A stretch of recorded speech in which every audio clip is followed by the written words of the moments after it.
Olá, muito bem-vindos, muito bem-vindas. Estamos aqui no mais um episódio inédito do FAPSicast, com o prazer imenso de falar de um tema que que eu aprecio muito, né? Que é o trabalho, liderança. Hoje estamos num esquema um pouco diferente, estamos eu e só um convidado. O Sueli não está aqui com a gente especificamente no dia de hoje, mas ela vai estar aqui a partir do próximo de volta para trazer mais um pouco de conteúdo para a gente no nosso podcast. Mas hoje, em especial, é um dia que me dá muito prazer, porque é um grande amigo que está aqui comigo e com a segunda oportunidade de conversarmos, né? O primeiro dia foi um dia que rendeu muito, foi um tema muito interessante que, por um acaso, já está no ar, que você pode ir lá buscar nos nossos canais, no nosso Instagram, no nosso Spotify, no YouTube, você segue a gente, acompanha o que a gente já falou e a gente volta hoje aqui com essa oportunidade de conversar mais uma vez com meu querido amigo Marcelo Jabbour. Marcelo, mais uma vez, obrigado por aceitar estar aqui com a gente. A gente vai ter a oportunidade de falar sobre liderança, uma coisa que a gente começou a abordar da outra vez, mas que acho que merece esse episódio todo. Obrigado pelo seu tempo aqui com a gente. Eu agradeço, Henrique. É sempre uma alegria, você sabe disso, e o papo é sempre bom, né? Com a gente aqui, então fico feliz. É muito gostoso. A gente teve já a oportunidade de trabalhar em outros contextos. Sim. E sempre acho que a gente teve muitas sintonias, né, em vários temas, vários assuntos. E acho que esse tema, liderança, é um tema que é sempre presente. Quando a gente fala de trabalho, a gente inevitavelmente está falando do líder, o cara que muitas vezes iniciou uma empresa, uma instituição, um tipo de organização de trabalho e trouxe toda a filosofia dele. Mas a gente sempre tem essa dúvida, que a gente sempre vai acabar discutindo, que é o que faz um líder ser um líder? Qual que é a essência de um líder? Como que você acha que se forma um líder? É interessante, né? Porque são tantos os aspectos, né? E uma coisa que eu acredito, quando você pergunta como se forma um líder, eu digo que o líder se forma a vida toda, né? E essa formação não termina, na minha visão, viu, Henrique? Especialmente num mundo que muda com tanta frequência, né? E cada vez mais, nos últimos 20, 30 anos, as mudanças ainda mais dinâmicas, né? Ainda mais frequentes, efetivamente, aí você percebe uma necessidade de ajuste permanentemente. Então, aquela liderança que era vista como a liderança na década de 80, na década de 90 do século passado, se não se adaptou, hoje é uma liderança muito pouco eficiente. Né? Então, é um processo de adaptação contínua e não é só uma questão tecnológica. Às vezes a gente pensa só na questão da tecnologia. Se não se adaptou às redes sociais, à internet, né? E toda essa dinâmica ficou para trás. Não é só isso, a questão cultural e social. Então, coisas que eram toleradas ou até era motivo de piada, de chacota, de diversão no final do século passado, hoje é crime. Né? Então, a liderança que não se adaptou a essas questões todas, né? Certamente não vai conseguir lidar, especialmente com os mais jovens. Para quem está entrando no mercado nesses últimos 10, 20 anos, se as lideranças não vêm se adaptando, não só do ponto de vista tecnológico, mas do ponto de vista dos próprios valores, inclusive, que a sociedade está exigindo, né? Que se amplie de forma mais vigorosa pelo mundo, pelas comunidades, essa liderança fica para trás, certamente fica para trás. Você falou uma coisa que realmente a gente tem visto cada vez mais presente no dia a dia, a questão da tecnologia. Estamos nesse momento específico, a gente está gravando numa febre da inteligência artificial e a gente percebe que existe muita insegurança nesses líderes, que muitas vezes não tem essa flexibilidade de encarar um liderado que muitas vezes pode ser até mais velho que ele, como hoje a gente tem líderes muito novos, né? E essa insegurança, às vezes, aparece em comportamentos mais vigorosos. Ele tenta manter a liderança pela força. Como que você vê o papel desse líder hoje, com essas tecnologias, com esses novos desafios, para manter a liderança de uma forma saudável? De novo, vai passar pelo processo de preparação contínuo, né? Exige um toque de humildade também, né, Henrique? Acho que é uma palavra muito importante sempre, né? Muito importante. Sem dúvida, porque só melhora quem entende que tem que melhorar. E quem entende que melhorar, normalmente tem a humildade de olhar para dentro e perceber as fragilidades, né? E não é com braveza que você diminui a sua fragilidade. Muitas vezes esse comportamento mais vigoroso, mais duro, mais rígido e mal educado, grosseiro, muitas vezes, ele é puro e simples o retrato da fragilidade do indivíduo e que, como você muito bem disse, ele procura tentar equilibrar o poder, vamos chamar assim, dele dentro da empresa com essa grosseria, com essa dureza. Então, quer dizer, não ganha ninguém, né? Na verdade, perde, né? Ele, especialmente as pessoas que estão aí no mercado de trabalho, já num contexto cultural social diferente, né? Desde que nasceram, vêm se formando num contexto diferente, eles veem a grosseria como algo profundamente fora de moda, né? É evidente que a gente entra em assédio moral, entra em aspectos legais muito sérios, mas a questão é que essa tolerância à grosseria ela não existe mais praticamente. Algumas pessoas ainda, infelizmente, por um tempo pré-estabelecido, procuram ali resistir, né? Segurar as pontas, tolerar um tanto mais por uma questão financeira, material, pelos compromissos, pelos boletos que estão vencendo. Mas mesmo essas pessoas que seguem na empresa, um pouco angustiadas muitas vezes por conta desse tratamento inadequado, elas não ficam inteiras, né? Elas ficam pela metade. Então é importante essa liderança entender que se do ponto de vista humano ela não respeita o outro, né, que ela respeite pela produtividade, porque a pessoa segue na empresa, mas segue com eficiência muito menor, se dedicando muito menos, podendo adoecer, né? E se ele não tem compaixão pelo adoecimento do funcionário, que tenha pela produtividade, porque o indivíduo adoece e vai ter que pagar 2, 3 pessoas para fazer a mesma atividade. Então, assim, além de completamente reprovável sob todos os aspectos do ponto de vista ético, esse comportamento grosseiro, ele é nocivo para as empresas. Então, presidentes de empresas, conselheiros e diretoria que vigiem isso e não patrocinem comportamentos grosseiros, porque eles são absolutamente nocivos para os resultados da empresa. Como a gente falou, você citou, acho que é um ponto importante, essa ideia do equilíbrio. Porque a gente até percebe no dia a dia que tem 2 tipos de líderes mais presentes no dia a dia dos trabalhos das empresas, né? Que é aquele líder de pessoas e o líder de tarefas, né? A gente percebe que tem alguns líderes que são aqueles que têm um objetivo, às vezes, muito mais voltado para os resultados, objetivos financeiros, e aqueles que...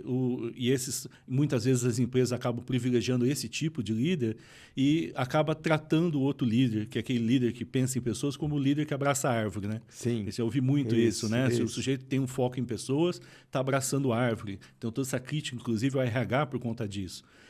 Nesse equilíbrio, né, a gente percebe que as empresas cada vez precisam de resultados, né? A gente tem crises mundiais acontecendo, mas como esse líder que está diante de uma equipe, às vezes começando como líder, como ele equilibrar, né, esse carinho pelas pessoas, o cuidado pela pessoa que acaba adoecendo no trabalho com o atingimento de meta? É muito interessante, Henrique. Porque quando a gente fala em equilíbrio, e o termo que você usa é muito, muito adequado, na minha visão, para isso que a gente está discutindo, cuidar das duas coisas, né? E você citou pessoas e tarefas, cuidar das duas coisas de tal forma que a gente encontre sustentabilidade, né? Sustentabilidade para as pessoas, sustentabilidade para a eficiência, né? Para os resultados da empresa. E tem uma questão importante, e nós não combinamos nada, nós estamos aqui batendo um papo, e que eu pergunto em sala de aula por vezes, né, quando eu coloco tarefas e pessoas, um de cada lado, aí eu pergunto, eu falo, inclusive, das lideranças que dão ênfase exacerbado para as tarefas, né, e todas as consequências negativas disso, e também falo da possibilidade de algumas lideranças darem uma atenção exacerbada para as pessoas, de tal forma que condenem os resultados. Tudo são as pessoas, né, e os resultados ficam para trás. Então, eu falo disso. Aí eu pergunto para os alunos nos cursos de MBA, né, eu pergunto, e aí, das experiências de vocês, onde é que está o excesso no dia a dia? Né? Nas tarefas, na concentração nas tarefas ou a concentração nas pessoas? E 100%, não é que 92,5%, não. 100% dos alunos levantam o braço para falar que todos os excessos estão nas tarefas. Então, quer dizer, como é que você consegue o equilíbrio? trazendo sua atenção para as pessoas. Então, se eu perguntar aqui para as pessoas que estão nos assistindo, quantas vezes você viu líderes realmente pecando pelo excesso de cuidado com as pessoas? Então, pouquíssimas pessoas que nos assistem vão dizer que tem relatos, né, importantes de lideranças que pecam pelo excesso de cuidado com as pessoas. A imensa maioria tem excesso na questão das tarefas, dos resultados. Tem que fazer, para ontem, com prazos absurdamente curtos, né, com demandas excessivas. E aí o que a gente pensa, né, do ponto de vista do equilíbrio, é o indivíduo pesar um tanto mais a mão dele, né, pesar no melhor sentido, no cuidado com as pessoas. E ele não necessariamente vai tirar a atenção das tarefas. Por quê? Porque quem faz as tarefas são os seres humanos. Se esses seres humanos são descuidados, qual é a sustentabilidade que ele espera? Né? Mas, por outro lado, tem uma coisa atormentando muito a cabeça das lideranças, Henrique, de forma geral, que é o que acontece um pouco no futebol, né? No Brasil, que é o resultado de curto prazo, curtíssimo prazo. Então, se a pressão é para o resultado da semana, se a pressão, o mês passado não foi bom, esse mês tem que ser, né? Então, a pressão é pelo resultado de curto prazo. Aí você fala, não, a gente quer chegar em 2026, né? Nós estamos falando aqui agora em 2023, vamos chegar em 2026 com boas condições. Não, na verdade, que é o resultado da semana que vem. Uhum. A pressão é para a semana que vem. Então, isso, de forma geral, também atormenta a cabeça das lideranças, porque por mais que se fale em prazos longos ou mais longos, a cobrança é pelo dia a dia. Então, é um tormento contínuo que faz com que a pessoa se concentre cada vez mais nas tarefas. Mas o ponto não vai ter sustentabilidade e não vai ter profissionais de boa qualidade, com capacidade de escolher, trabalhando consigo, à medida que você não olha para elas, né, para essas pessoas. Exato. Acho que quando a gente fala em equilíbrio, né, a imagem que algumas pessoas têm é daquela coisa parada, né, com os dois lados da balança parados. Na verdade, o equilíbrio é sempre dinâmico. Né? Para haver equilíbrio, de fato, é um movimento. E a gente percebe que as pessoas realmente, como você disse, muitas vezes estão pressionadas pelo resultado. Agora, quando a gente pensa nas pessoas que tem esse foco em gente, são os líderes que focam em pessoas, a gente percebe que uma característica que é muito importante é aquele exemplo, aquela pessoa que está presente, né? Que está olhando para a sua equipe, que está junto dela e consegue traduzir com isso o movimento da empresa, né, para o dia a dia das pessoas. Esse cuidado com as pessoas, do exemplo, me remete muito à ideia também de energia, que o chefe tem que ter muita energia. Né? Como que você vê esse modelo de chefe que a gente, líder, né, que tem como ideal? É o cara que é enérgico no sentido de energia ou o sujeito mais passivo? Bom, o primeiro ponto com relação a essa questão do exemplo, isso é decisivo, né? Decisivo. Eu costumo brincar sério, né, nos meus treinamentos ou em sala de aula, falando do seguinte, que as lideranças dentro das empresas estão num reality show.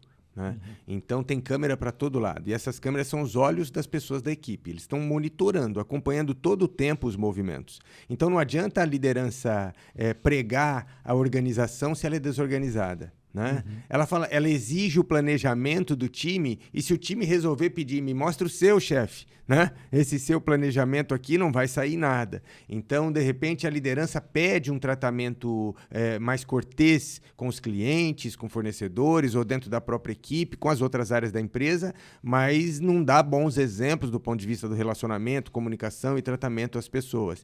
Então, o quanto o exemplo que você trouxe é decisivo, porque muito mais do que aquele recado que a gente passa, verbal muitas vezes, o que faz diferença mesmo é o que a liderança faz, né? Executa no dia a dia. É isso que marca para valer as pessoas. Então, esse ponto é muito importante. Aí, como eu falo do reality show, né, dessas câmeras, né, que são os olhos das pessoas ali monitorando e avaliando, a gente precisa de vigilância. Né? As lideranças precisam respirar, né? E ter vigilância sobre os próprios pensamentos, práticas, falas, né? As ações do dia a dia, porque aquilo é altamente impactante. Né? Tudo que você faz, não é o que faz com elas diretamente. Você está fazendo com outro profissional, você está fazendo com um cliente, está fazendo com um fornecedor, mas a sua equipe está de olho nas suas ações. Então, qual é o impacto que você quer causar? Quais são as competências que você quer desenvolver? Né? Procurar dar esse exemplo para as pessoas, né? Então, esse é um ponto que eu acredito do ponto de vista do exemplo. E só para fechar essa questão do exemplo também, Henrique, a questão do exemplo traz confiança. E tem uma competência decisiva, né? E aí eu reforço, que é a questão da confiabilidade. O líder que não é confiável aos olhos do time, ele faz muita força, né? Ele ou ela, né? A liderança que não é confiável faz muito esforço para conseguir resultados pequenos. E a liderança que é confiável, né? Que a equipe realmente acredita no que ela diz, no que ela propõe, ela se esforça muito menos, é mais econômico o processo, pode inclusive cuidar de outras tantas coisas. E esse líder que não dá bons exemplos, que não é confiável aos olhos do time, ele tem que vigiar, né? Ele tem que controlar o tempo todo. Então é altamente desgastante para todo mundo. É, né? O capataz, né? É o capataz. E ele não lidera, porque ele não tem tempo para pensar no negócio. Ele não tem tempo para pensar num futuro que, inclusive, pode ser de quinzenal, né? Não precisa ser daqui 10 anos, não. Quinzenal, para o próximo mês, para o próximo semestre. Por quê? Porque está ali no dia a dia como capataz, controlando absolutamente tudo. E aí deixa de ser líder efetivamente, porque o líder que está só no dia a dia, né? Olhando para a operação e controlando tudo que está sendo feito, ele não lidera, porque uma das características da liderança é pensar no futuro, né? E esse indivíduo não tem tempo. Agora, do ponto de vista de ser enérgico ou ser mais... eu não sei se o termo seria cordial, né? Ou mais leve no trato com as pessoas. O ponto eu acredito que essa é uma questão também relevante para a gente entender aquele desenvolvimento das competências das mais variadas, porque existirão momentos onde a liderança vai ter que ser um tanto mais enérgica, sem ser grosseira, sem ser desrespeitosa, sem assediar moralmente? Claro que sim. Então, em alguns momentos, como se é com filho, né? Você tem o Enzo, eu tenho o João, então em vários momentos nós temos uma relação mais carinhosa, mais calma, mais divertida, bem-humorada. Em outros momentos tem que ter mais energia ali na relação, tem que ser um tanto mais rígido, né? Você não tem para algumas coisas não se flexibiliza. Agora, não é que o fato de não flexibilizar, de ter rigidez, a gente tem violência, né? Ou assédio moral, ou humilhação da outra pessoa, ou aqui quem manda sou eu. Então você não precisa de grosseria para conduzir as coisas, nem em casa e muito menos na empresa, né? Em lugar nenhum. Então, o ponto é esse. Eu vejo que a gente pode sim precisar daquela energia mais firme, digamos, em algum momento, mas mantendo o respeito que a gente quer que tenha conosco, né? Eu acho que essa é a regra. Qual o respeito que eu quero que as pessoas tenham comigo? Caso eu erre, caso eu me equivoque em alguma coisa, como é que eu quero que as pessoas me tratem? Ok? Me corrigindo, propondo que eu preciso acertar, mas com respeito, né? Então, é tratar as pessoas da mesma forma. É assim que eu enxergo. Eu concordo. E acho que esse ponto é importante porque quando a gente tem regras claras e quando a gente está ali, de fato, do lado da pessoa, a gente, em momentos, é firme para manter a pessoa no trilho, né? Sim. A pessoa ajudá-la a continuar seguindo no caminho que ela precisa seguir. Então, essa firmeza, como você falou, não é dureza, Sim. é firmeza. Mas também percebo muito chefe Sérgio Malandro, né?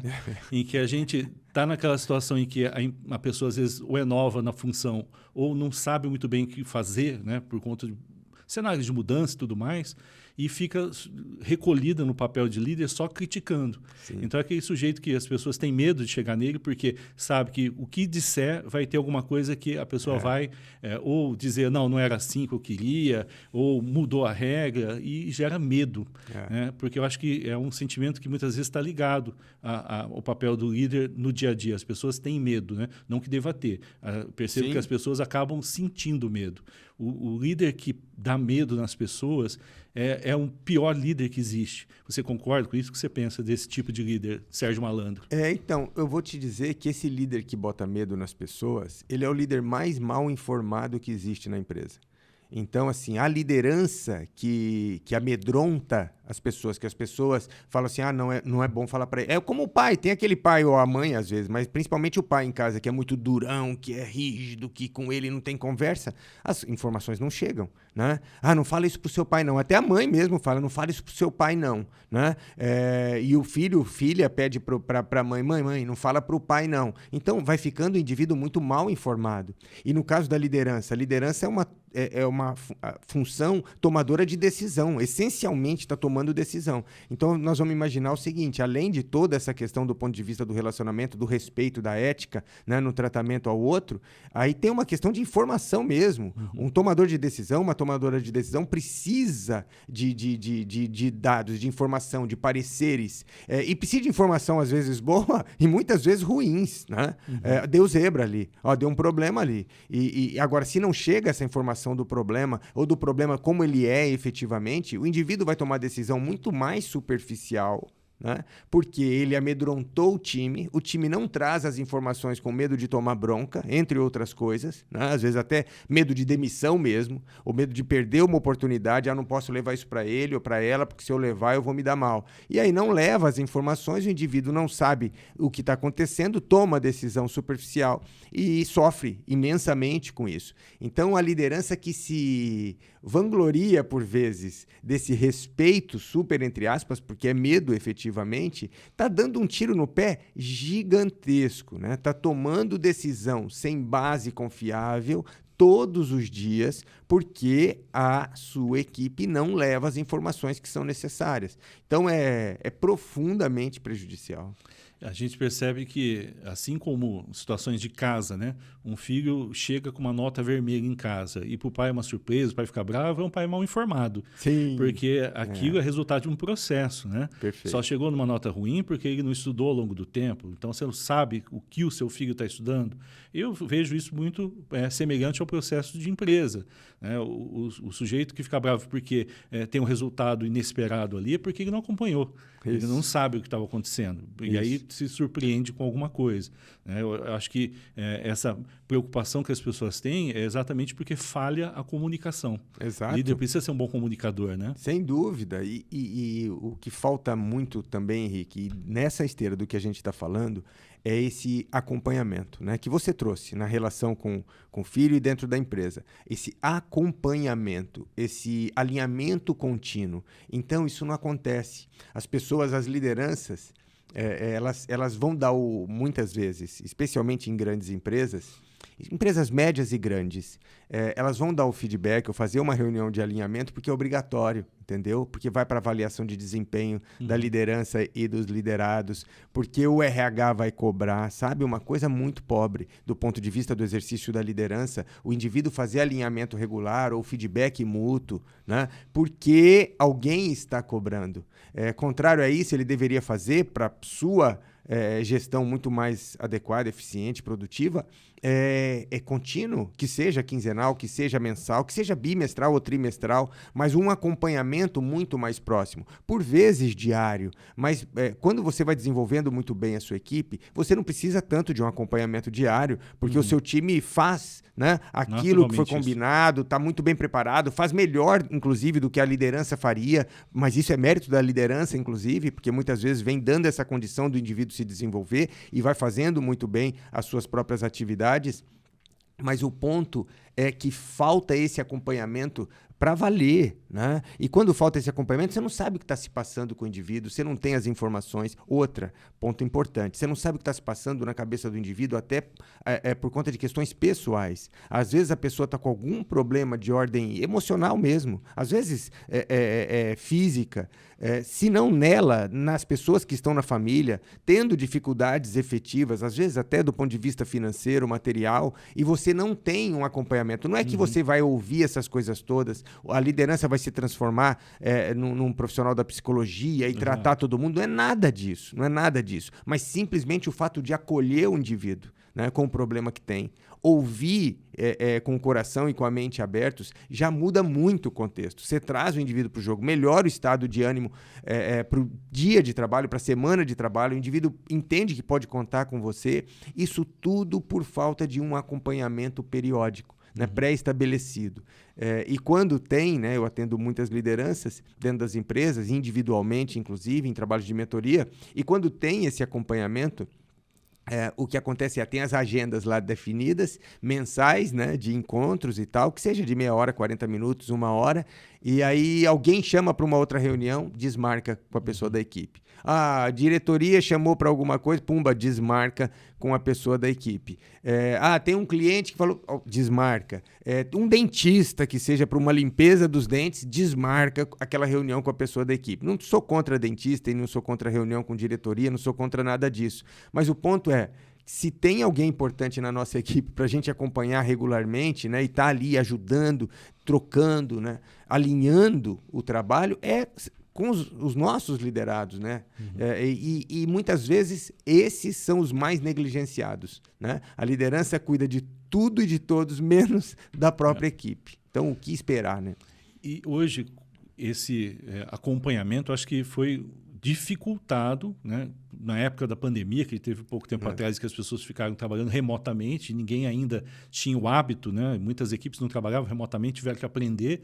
E também o distanciamento desse chefe, que nem sempre, como você colocou, não é só por conta do distanciamento físico, é distanciamento emocional. Está ali, mas não está presente junto com a equipe, né? Perfeito. Então, eu penso que a gente precisa olhar para esses líderes e ajudá-los em alguns momentos, né?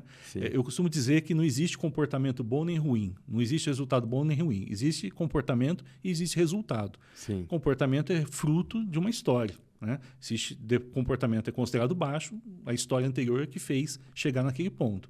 E os líderes, muitas vezes, simplesmente olham os indicadores e dizem, está ruim, está bom, né? Isso. E acabam tendo dificuldade muito grande de dar o feedback.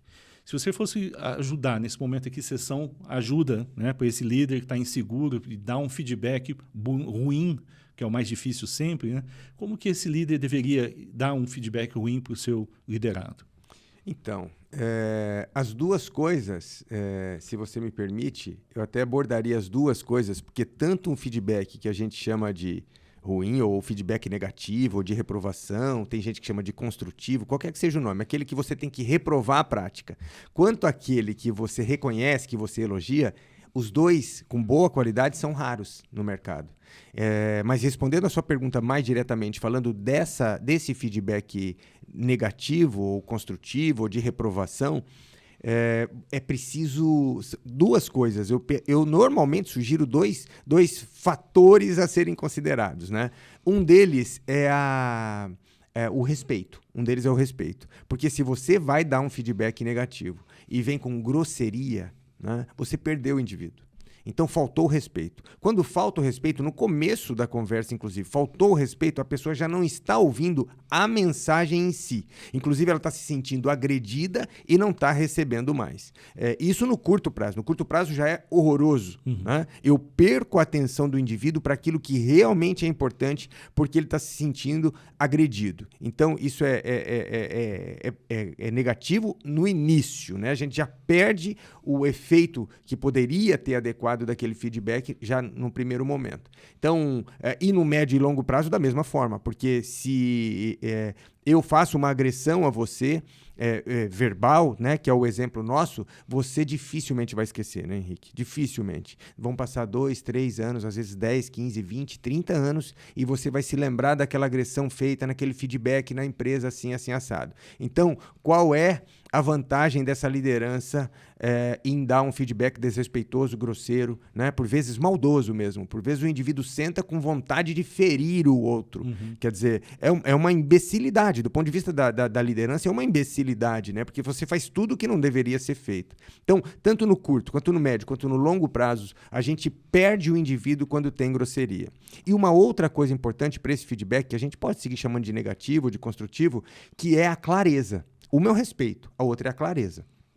Por quê?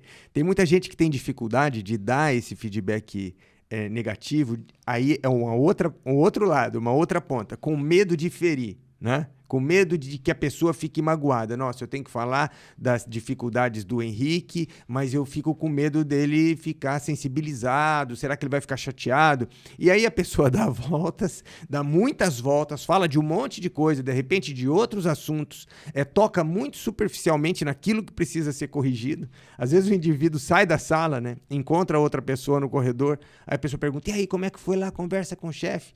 Aí fala, acho que é para tocar, né? Acho que é para seguir seguir. E a última coisa que a liderança queria é que o indivíduo tocasse, né? Que seguisse do jeito que ele vinha fazendo. Mas por quê que o indivíduo vai tocar e vai seguir do jeito que estava? Porque faltou clareza da parte da liderança. Então, essas duas características é dizer o que precisa ser modificado, né? E você, para dizer o que precisa ser modificado, alterado, o que está errado, não precisa de grosseria, né? Até porque você não vai falar o que o indivíduo é. Você vai falar o que ele faz, o que ele fez, você vai falar do comportamento, da prática e do que precisa ser modificado. Você não vai rotular ninguém. Você é preguiçoso, né? Você é negligente, nada disso. É falar dos atos, se é que existiram atos negligentes, falar do ato, do que precisa ser consertado, do que precisa ser corrigido, de como deve ser daqui para frente. Outra coisa importante nesse feedback de correção negativo é se colocar à disposição do indivíduo. Sei das dificuldades, já estive do seu lado, o que eu posso fazer para te ajudar daqui para frente? Conte comigo, né? A sua evolução é meu compromisso, mas eu preciso deixar claro que isso precisa mudar daqui para frente. Então, essa clareza aliada ao respeito dificilmente não traz um resultado muito superior dali para frente, né? Eu acho que as pessoas acabam até se perdendo muito nessas nomenclaturas, né?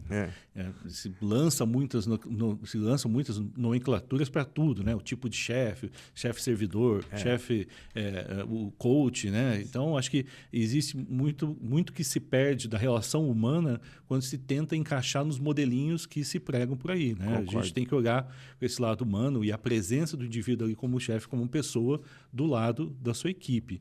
Então, percebo que as pessoas também, nesses momentos que se tornam o líder, o chefe, às vezes por uma decisão de carreira, que está crescendo na carreira, às vezes se apegam, têm medo de perder a vaga de chefe, né? Então, se isolam ali, né, num lugarzinho muito solitário, e o papel da liderança já é solitário, e acabam, às vezes, tomando atitudes erradas por conta desse isolamento, né? O chefe isolado que tem medo de perder. E, na verdade, a gente acha que o chefe deveria criar sucessores, né? Como que um chefe pode desenvolver a equipe dele?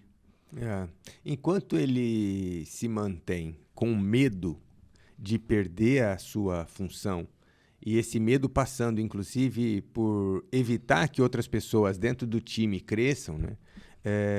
Vai ser muito difícil mudar, né, Henrique? Ou esse indivíduo se conscientiza, né, de que, primeiro, ele vai ser, ou ela vai ser uma liderança muito melhor à medida que se livrar desse medo, porque é um tormento também, né? Vamos aqui entre nós, para as pessoas que estão nos ouvindo, a liderança que atua com medo todos os dias, ela é atormentada, né? Porque o sono, certamente, por conta disso, é horroroso, o dia a dia é horroroso, o estado de ânimo é ruim, né? Porque o indivíduo sente medo todo o tempo de alguém tomar o seu lugar.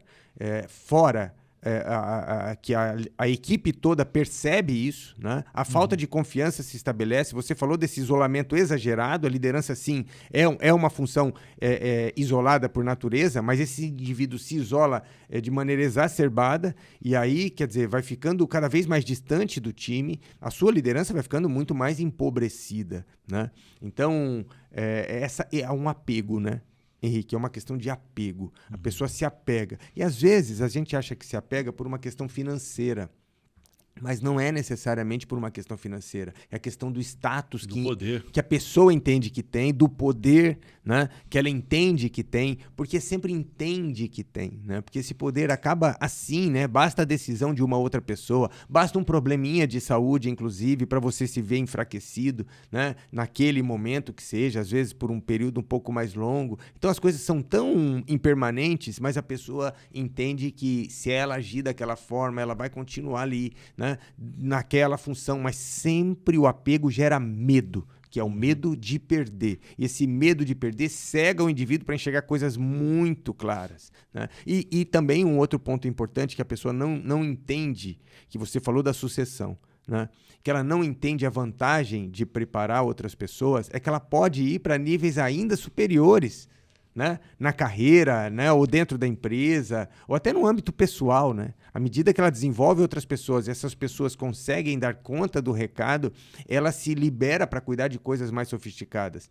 A liderança tem medo assim, mas a pessoa que ela fica muito autônoma, não precisa mais de mim, ela aí eu não preciso mais da liderança. Não, eu até brinco com o termo que a liderança é desnecessária, que a liderança que ela desenvolve tão bem o time que ela não precisa estar junto ali todo o tempo para as coisas funcionarem bem. Aí fala, liderança desnecessária é liderança inútil. Não, liderança desnecessária é o topo do desenvolvimento da liderança, porque desenvolve tão bem as pessoas que estão dentro da sua equipe que ela não precisa estar perto, não precisa estar junto, não precisa estar ligando, falando no telefone o tempo todo, mandando mensagem, tirando dúvidas pequenas muitas vezes todo o tempo.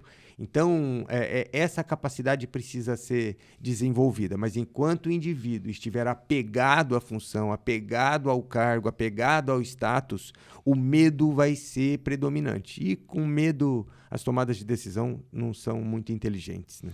Esse líder Branca de Neve, né, que precisa ficar cercado de anões, realmente muito nocivo e realmente é uma pessoa que precisa se desenvolver, né? A gente tem muito assunto, tem muita coisa para dizer desse líder, né, que é uma coisa que não está no crachá, está na vida, Sim. que a pessoa exerce o papel de líder, né? E acho que é sempre tema muito rico que a gente quer estender mais. A gente tem um limite de tempo, infelizmente, mais uma vez, mas acho que é importante a gente ter essa abertura, né, para que as pessoas sintam-se à vontade no papel de liderança e realmente possam, né, nesse papel, ajudar a desenvolver pessoas e empresas.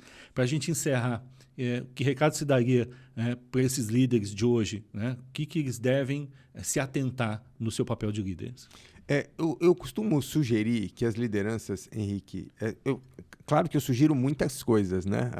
Assim, a carga horária falando sobre liderança, seja num curso de MBA ou seja dentro das empresas, ela é muito extensa. Então, tem muita coisa que a gente discute. Mas um ponto que eu sugiro para as lideranças, para quem hoje está na função da liderança e quem quer assumir função de liderança, é que não veja a função de liderança como algo glamuroso. Porque uma coisa na base, para mim, é liderança não tem glamour. Liderança não tem sofisticação do ponto de vista do status, da imagem necessariamente. Então, não sendo glamurosa, ela é uma atividade essencialmente de responsabilidade. Então, se você está na função de liderança hoje, entenda na essência que você tem uma responsabilidade muito grande. E se você não tem hoje ainda e quer assumir no futuro, é uma função de responsabilidade. Se você tem interesse em assumir responsabilidade sobre os resultados, sobre as pessoas, né, que vão construir efetivamente o resultado, porque a liderança também tem que ter a humildade de saber que não é ela que coloca a mão na massa para construir o resultado. Quem constrói é o time. Então, todo o respeito ao time, né? Tudo em função desse time se desenvolver em todos os aspectos, tecnicamente, do ponto de vista comportamental, boas condições de trabalho, boas condições emocionais, porque quem vai fazer a coisa acontecer ou não vai fazer é o time. Então, a humildade de reconhecer que a liderança é um instrumento facilitador e não dificultador, né, do trabalho das pessoas. E isso vai certamente trazendo tomadas de decisão muito mais inteligentes. Excelente. Excelente mensagem para a gente, nesse momento, acho que trazer para as pessoas. Infelizmente, a gente vai ter que ir parando por aqui hoje, mas quero deixar, né, em primeiro lugar, um agradecimento enorme, né, um carinho enorme pela nossa amizade, pela oportunidade de estar com você aqui mais uma vez. Deixar aberto que eu quero ver aqui o lançamento do teu livro, trazer para as pessoas conhecerem em primeira mão. E, novamente, o convite fica aqui, né, para que a gente tenha outras oportunidades de falar junto. Muito obrigado, Marcelo, mais uma vez. Henrique, sempre uma alegria, uma satisfação muito grande. A gente fala de coisa boa e te ouvir é sempre muito bom, né, porque é um bate-papo aqui.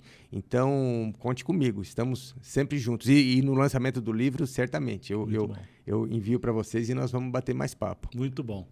Você que está aí com a gente, não fique só nos nossos cortes, aproveite os episódios completos tanto no YouTube quanto no Spotify. Agora a gente também no canal do TikTok e Instagram. E se inscrevam, marquem lá o sininho para continuar recebendo as informações quando tiver um episódio novo no ar. Então continue acompanhando a gente no FAPSicast, o próximo de volta aqui a Sussu, e aguardo vocês também. Abraço.